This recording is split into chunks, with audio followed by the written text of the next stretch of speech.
Labdien!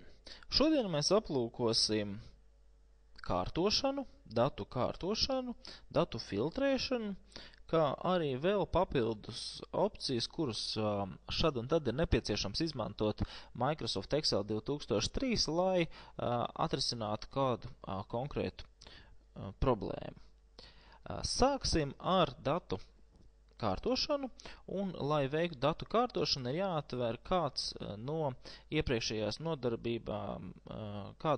nodarbībās izmantotajiem failiem. Šajā gadījumā es vēlos atvērt failu saraksts. Šajā sarakstā tika demonstrēti vārdu uzvārdi, dzimums un attiecīgie kontrolu darbu rezultāti. Es atrodos Sheet 1 darba lapā. Ir iespēja veikt kārtošanu, un šajā gadījumā tas būtu nepieciešams, ja, piemēram, ir nepieciešams sakārtot šos uzvārdus alfabēta secībā. Kārtošana notiek sekojoši. Es ieklikšķinu tajā kolonnā, kurā vēlos veikt kārtošanu, un izvēlos no rīka joslas pogu no A līdz Z. Šajā gadījumā dati tiek sakārtot alfabēta secībā pēc uzvārdiem. Atgriežos atpakaļ sākuma pozīcijā. Ja tas ir ticis izdarīts, tādā gadījumā sakārtojas ne tikai viens šis stabiņš, bet gan visi stabiņi atbilstoši tam, kurā vietā šis uzvārds nokļūst. Tā, piemēram, Borovskis ir Timofejs, un vēlreiz veikšu šo te kārtošanu alfabēta secībā, un tiek demonstrēts, ka Borovskis joprojām ir Timofejs. Dažreiz, ja ir nepieciešams sakārtot tikai un vienīgi kādu apgabalu vai vienu konkrētu stabiņu, tad šo te apgabalu vajag iezīmēt un tad veikt kārtošanu. Diemžēl šādā gadījumā jau es tieku par to brīdināts, ka vai es vēlos to darīt, jo šajā gadījumā informācija tiks kropļota. Es izvēlēšos otro variantu, tātad sakārtot šo te iezīmēto apgabalu.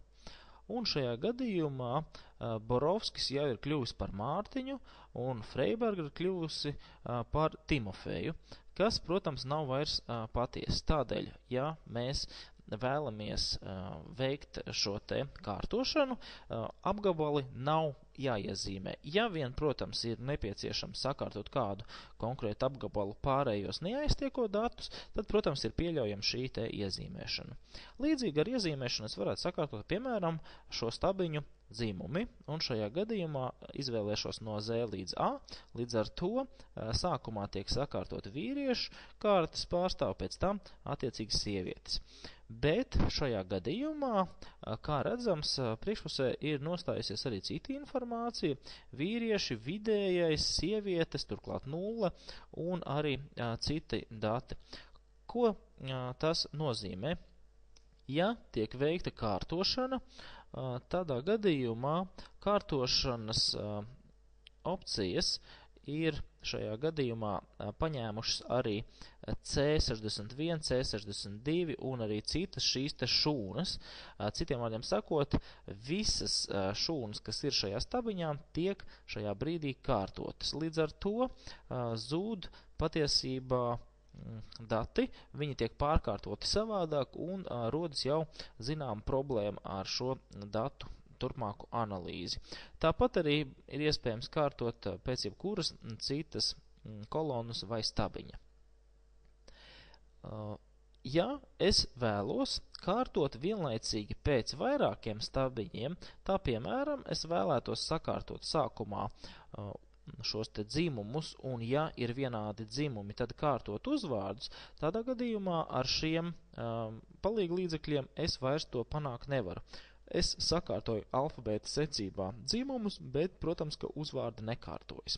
Ja ir nepieciešams risināt šādu veidu uzdevumu, tad ir iespēja izmantot arī citu kārtošanas rīku, un papildus rīkus mēs atrodam sadaļā data, un šajā gadījumā sort. Izsaucot data sort, ir iespēja kārtot datus pēc vairākajiem stabiņiem, konkrēt šajā gadījumā 3 stabiņiem.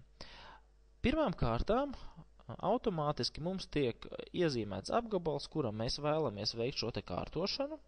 Turklāt tiek piedāvāts variants header row, tātad, ka šiem datiem ir virsrakstu josla, lai šo te virsrakstu joslu nekārtotu. Ja tas netiks izdarīts, tādā gadījumā arī virsrakstu josla tiks kārtota. Es šajā gadījumā apzinos, ka maniem datiem ir virsrakstu josla un varētu kārtot sekojoši.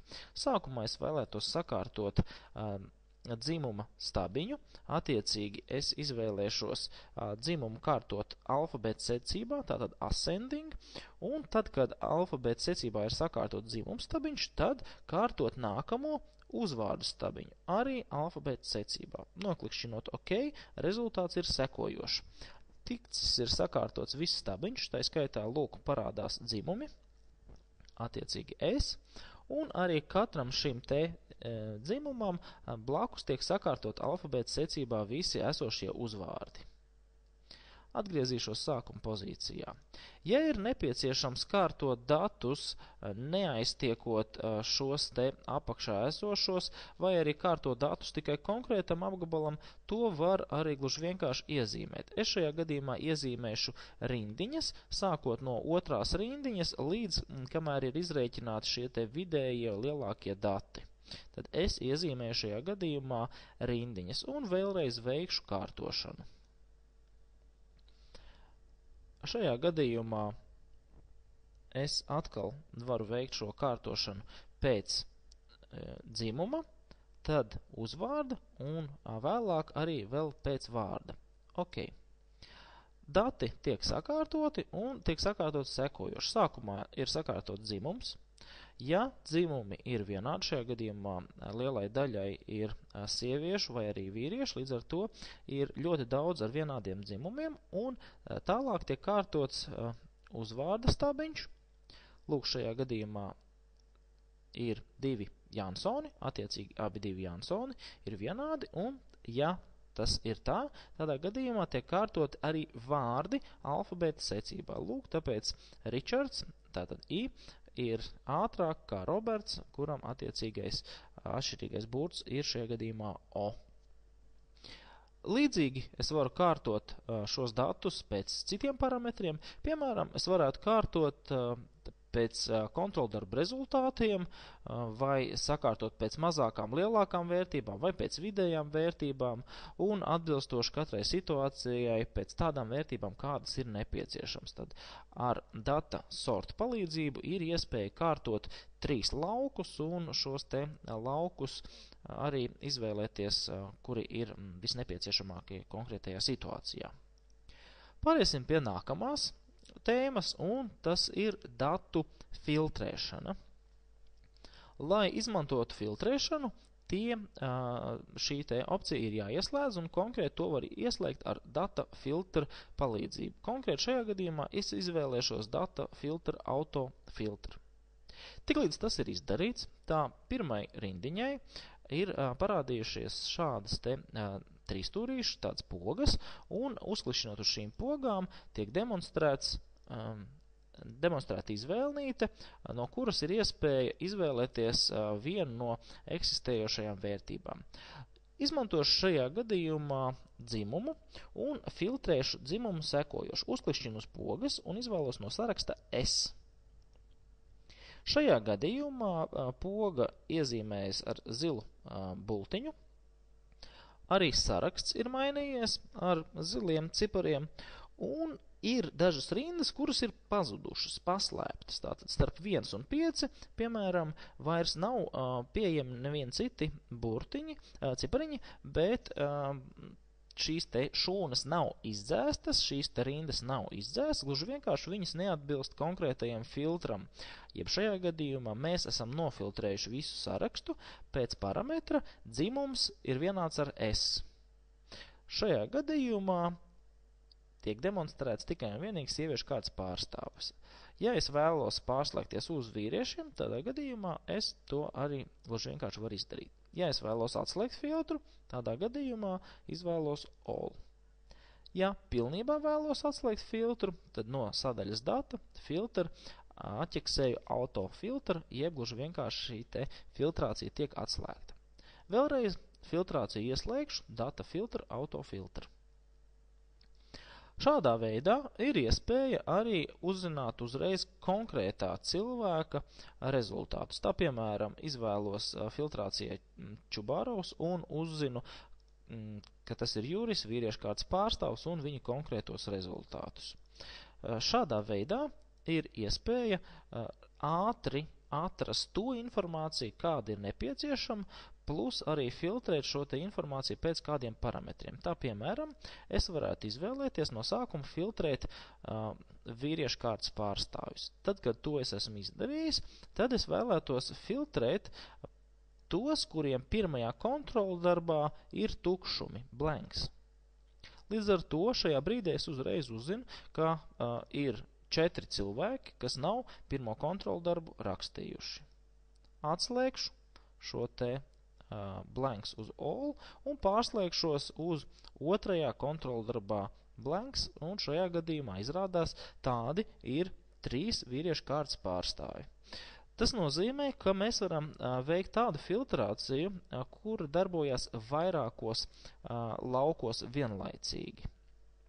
Šī ir vienkāršākā filtrācija, kad mēs izvēlamies vienu no esošajiem parametriem, bet ir iespēja izvēlēties arī mazliet sarežģītāku filtrāciju un norādīt šajā gadījumā kādus konkrētus parametrus. Piemēram, es vēlētos nevis demonstrēt vienkārši kādus konkrētus mērvienības, piemēram, tos cilvēkus, kuriem ir 50 šī te sasniegtie punkti, bet gan demonstrēt visus, kuriem ir 50 vai vairāk punkti iegūti pirmajā kontrola darbā. Tādā gadījumā no šī te filtra ir jāizvēlās sadaļa Custom.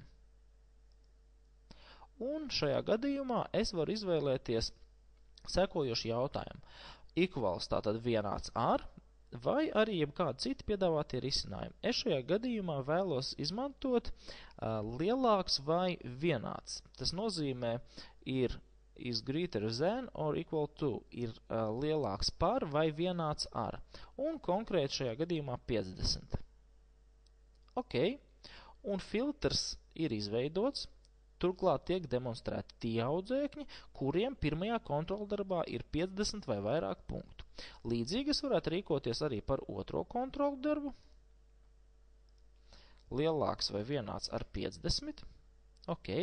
Un šajā gadījumā saraksts jau ir krietni saīsinājies. Šādā veidā es varētu filtrēt visus kontroldarbus un iegūt tos cilvēkus, to cilvēku sarakstus, kuriem visos 5 kontroldarbos ir bijis 50 vai vairāk punktu. Es šajā gadījumā to neveikšu, jo jau redzu, ka 3. kontroldarbā būs tikai un vienīgi viens cilvēks, Mārtiņš Zaķis, kurš ir ieguvis vairāk kā 50 punktus. Savukārt 4. kontroldarbā viņš jau ir ieguvis mazāk. Līdz ar to, ja es izveidošu filtru, kuriem no skolēniem visos kontroldarbos ir 50 vai vairāk punktu, tādu skolēnu šajā sarakstā nebūs. Atslēgšu abus jau izveidotos filtrus. Vēl ir iespēja veidot filtrus, kuros tiek izmantota tekstuālā informācija. Piemēram, mani šajā gadījumā interesēs nevis konkrēts uzvārds, bet gan tāds uzvārds, kuros ir kaut kāda, teiksim, teksta daļa, vai arī kurš sākas ar vai beidzas ar kaut kādu tekstuālu informāciju. Piemēram, sākas ar, begins with, un es ierakstīšu burtu S. Šajā gadījumā izrādās ir 3 uzvārdi, kas sākas ar burtu S. Caliņš, Sergevičs un Samoilovs. Izvēlēšos vēlreiz šo te filtru, un šajā gadījumā filtrēšu sarakstu, mēģināšu atrast tos, kuriem beidzas, nevis nesākas ar, bet beidzas ar. Ends with S. Tātad tie cilvēki, kuriem uzvārds beidzas ar S. Ok, un šajā gadījumā es iegūstu šādu sarakstu. Šādi, ja ir dzīmumi, nevis dzīmumi, bet vārdi uzvārdi ar konkrētajiem skolēniem vai jebkuriem citiem darbiniekiem, un ir nepieciešams katru šo te cilvēku izanalizēt, vai tas ir vīriešu kārtas vai sieviešu kārtas pārstāvs, tad ar šādu filtru palīdzību to varētu mēģināt izdarīt ātrāk. Protams, ka tas nav viennozīmīgi, bet pārsvarā ar burtu S uzvārds beigsies tikai un vienīgi vīriešu kārtas pārstāvjiem. Bet, diemžēl, tas pilnībā nedarbosies, jo uzvārdi var beigties arī ar citiem burtiem, un tādā gadījumā tik un tā būs nepieciešama cilvēka pārbauda par to, kāds ir šis te konkrētais uzvārds vai arī vārds, ar kādu burtu tas beigsies. Tā, piemēram, nebūtu pareizi apgalvot, ka visi vīriešu kārtas vārdi beigsies ar S burtu, jo, piemēram, vārds Raivo beidzas ar O, un, piemēram, Bērziņš uzvārds beidzas ar š, tātad ir ļoti daudz uzvārdu vārdu, kas neatbilst šādam kritērijam. Tomēr ar šādu filtru palīdzību mēs varētu ātrāk mēģināt šos te datus atlasīt, vismaz daļēji atlasīt, vai arī šādi nofiltrēt un sarakstīt, ka šie ir vīriešu kārtas pārstāvi, un tad analizēt arī atlikušos datus. Lūk, šādā veidā ar custom palīdzību mēs varam veikt kaut kāda veida šādu filtrēšanu. Ir arī šāds variants, contains, tātad mēs ierakstam tādu tekstuālu informāciju, kura šajos uzvārdos būs ietverta. Piemēram, so. Contains so. Un šajā gadījumā uzvārdi, kuros iekšpusē ir šis teksts so, ir Jansone, Tomsons, Jansons, Jansons, so. Nu, līdzīgā veidā arī ir iespēja veikt jebkādu cita veida šo te filtrāciju atbilstoši tam, kas šajā gadījumā ir nepieciešams. Un, protams, var paralēli kārtot arī filtrēt pēc kāda cita papildus stabiņa. Līdz ar to ar filtrāciju ir jāsaprot, ka esošais saraksts tiek filtrēts, tas netiek mainīts, secību šajā filtrā, šajā sarakstā nemainās, plus ir šajā gadījumā tāds, ka mēs ātri bez formulu palīdzības varam iegūt tos datus, kuri mums ir nepieciešami. Piemēram, demonstrēt tikai vienīgi vīriešu kārtas pārstāvis, tos, kuriem kontroldarbi ir bijuši pildīti vai nav bijuši pildīti, vai arī tos, kuriem ir kontroldarbā kaut kāda sasniegta rezultāta vai arī slikta rezultāta, atkarībā no tā, kas mums konkrētajā situācijā ir nepieciešams. Turpmāk vēlos demonstrēt un rādīt tās dažas opcijas, kuras reti, bet dažreiz ir nepieciešams strādājot ar Microsoft Excel 2003. gada versiju. Tā, piemēram, viena no tādām opcijām varētu būt, kas ir nepieciešama, ir sadaļā drukāšana. Ja tiek izvēlēts file print loks, ir vairākas iespējas, ko mēs šajā gadījumā vēlamies drukāt. Pirmām kārtām ir iespēja izvēlēties lapu skaitu un attiecīgi šajā gadījumā drukāt visu esošo lapas pusi vai drukāt, teiksim, tikai un vienīgi līdz pirmajai lapai, līdz otrajai lapai vai arī lapa, piemēram, no 3. līdz 4. Tāpat tradicionāli ir ieslēgts drukāt šo te aktīvo darba lapu, Active Sheet, bet ir iespēja izdrukāt tikai un vienīgi iezīmēto apgabalu. Ja es iezīmēšu kādu no šiem te apgabaliem, tādā gadījumā es drukāšu tikai to, kā arī varu izdrukāt visu darba grāmatu. Tādā gadījumā tiks izdrukāts šīt 1, šīt 2, šīt 3, ja vien šajās lapās būs kāda no informācijām. Turklāt, ja tiks iezīmēta diagramma, tad drukāta tiks tikai un vienīgi diagramma. Tā ir īpatnība, kuru jāņem vērā, ja jūs vēlaties izdrukāt diagrammu, lai tā aizņem visu lapu, tad uz tās ir pirms drukāšanas jāuzklikšķina.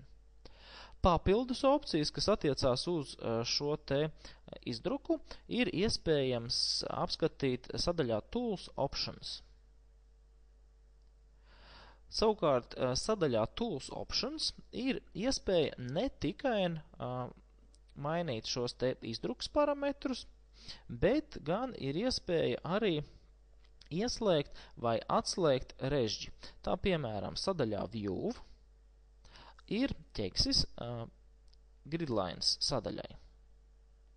Ja es šo ķeksi noņemu un noklikšķinu OK, tādā gadījumā lapas pusē vairs nav redzams šis te režģis, un lapas puse ir absolūti šajā gadījumā izskatās kā balta, vienkārša lapa. Es atslēgšu esošo filtru. Ja ir nepieciešams šādā režīmā strādāt, tad tas ir iespējams mainīt Tools Options Gridlines. OK. Vēl papildus opcijas drukāšanai ir iespējams atrast Print Preview sadaļā, un šajā gadījumā es izvēlēšos nevis Print, bet gan Setup. To pašu mēs varam iegūt Page Setup logā bez Print Preview apskates. Tātad File, Page Setup. Bet es šajā gadījumā izmantošu Print Preview logu, jo tajā uzreiz būs redzami rezultāti. Pietuvināšu lapu ar klikšķi un izsaukšu vēlreiz Setup. Pirmām kārtām iespēja ir lapas pusi drukāt vai nu portreta orientācijā vai ainavu orientācijā, kas bieži vien arī ir nepieciešams pārslēgt. Otrām kārtām šeit ir iespēja mērogot lapu, jeb nedrukāt 100% lielumā. Tā, piemēram, šajā gadījumā ir redzams, ka visa informācija neietilps vienā lapā un ir iespēja samazināt procentuāli šo izmēru, līdz ar to ir iespēja iekļaut iespējams visu informāciju vienā lapā. Šajā gadījumā page 1 of 1 nozīmē, ka es izdrukāšu visu uz vienas lapas. Visi burti, protams, tiks samazināti, bet tas notiks automātiski un man nebūs tas jādara pašam ar roku un jāsamaina šie konkrētie izmēri. Tātad tas notiks automātiski, rezultātā es iegūšu gatavu lapu, kura tiks izdrukāta jau ar samazinātiem burtiem. Turklāt ir iespēja uzreiz norādīt, lai šī lapa gluži vienkārši ietilpst vienā lapā. Vai, ja informācija ir lielāka, tad tai ir jāietilpst, piemēram, 2 lapās vai vairāk lapās, atkarībā no tā, cik plaši jums ir šie dati. Tālāk vēlos demonstrēt sadaļu Header Footer, jo arī Microsoft Excel, līdzīgi kā tas ir teksta apstrādes lietotnēs, ir iespēja veidot galvenes un kājenes, kurās attiecīgi katrā lapā demonstrēt kādu informāciju. Tā, piemēram, šajā gadījumā galvenē ir rakstīts sheet 1, jeb šīs te lapas nosaukums, darba šīs konkrētās lapas nosaukums. Ja ir nepieciešamība mainīt, tad Custom Header ir iespēja izmainīt tādu nosaukumu, izveidot, kādu jūs vēlaties. Nu, piemēram, es ierakstīšu savu vārdu un uzvārdu, un attiecīgi šo vārdu uzvārdu noformēšu ar A burtiņa palīdzību, ieslēgšu treknerakstā un mainīšu izmēru uz 12. OK. Līdzīgi es varu mainīt arī šo nosaukumu, es, piemēram, nevēlos.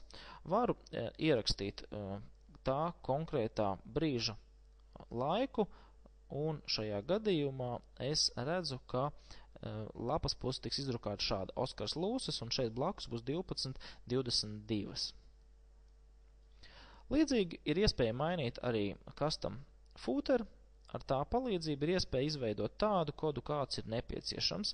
Piemēram, var demonstrēt konkrētās lapas puses numuru, visu lapas pušu kopskaitu, tā brīža datumu, tā brīža laiku, kā arī vēl citus papildus parametrus, tā skaitā ievietot attēlu katrā lapas pusē. Piemēram, ja jūs strādājat kādā uzņēmumā un jums ir nepieciešams sagatavot atskaiti, un katrā atskaites lapā jūs vēlaties, lai tik demonstrēts firmas logo, tad ar bildītes palīdzību jūs varat ievietot šeit augšā vai apakšā šo te logo, un tādā gadījumā tas arī tiks demonstrēts. Vēl es vēlos norādīt šo pēdējo sadaļu sheet, jo tajā ir iespējams sekojošas iespējamas vēl papildus opcijas. Ir iespēja izdrukāt gridlines, tas nozīmē, ka režģis tiks drukāts. Parasti tradicionāli režģis netiek drukāts, bet ir iespēja šo režģi ieslēgt, un tādā gadījumā tas tiks arī drukāts. Šajā gadījumā, ja ir kādas tukšas šūnas, arī tās tiek iezīmētas un pilnībā drukāts. Tātad viss esošais apgabals tiek iezīmēts, un viss šis apgabals tiks arī konkrētajā gadījumā izdrukāts. Turklāt ir iespēja ne tikai drukāt režģi, bet arī drukāt A, B, C, tātad kolonu nosaukumus un rindiņu šos te numurus.